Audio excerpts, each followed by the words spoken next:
fashion industry is very unsustainable and bad for the environment in multiple ways. So in most countries where garments are produced, where clothes are made, toxic wastewaters from factories are dumped into rivers. So this is a picture of, this shows all of the dye that's being dumped into these waterways.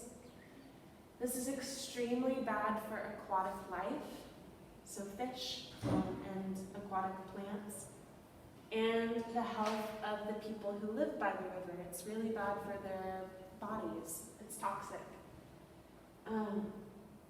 The contamination, once it enters into the water, it eventually makes its way to the sea, and then it goes all around the world.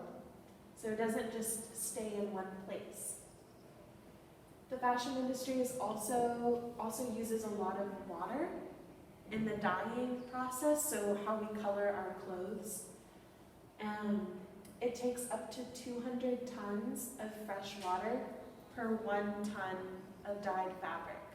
So it's a 200 to 1 ratio. It's pretty significant. It uses a lot of water. And then every time that we wash our clothes, every time we put it in the washer,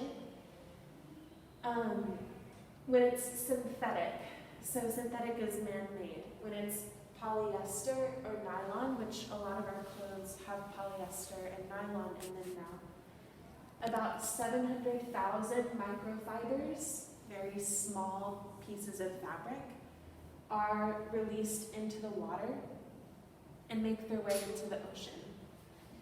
Scientists have found small aquatic organisms, so fish or shrimp, ingest those microfibers, and then those small fish are eaten by bigger fish, and then we consume the fish. So then the microfibers and the microplastics are in our food system, so they're in our bodies. They've found microplastics in our lungs and our blood, and for women on both sides, in the placenta where the baby is born. They've found microplastics. Every year, thousands of acres of forests are cut down to plant trees that are used for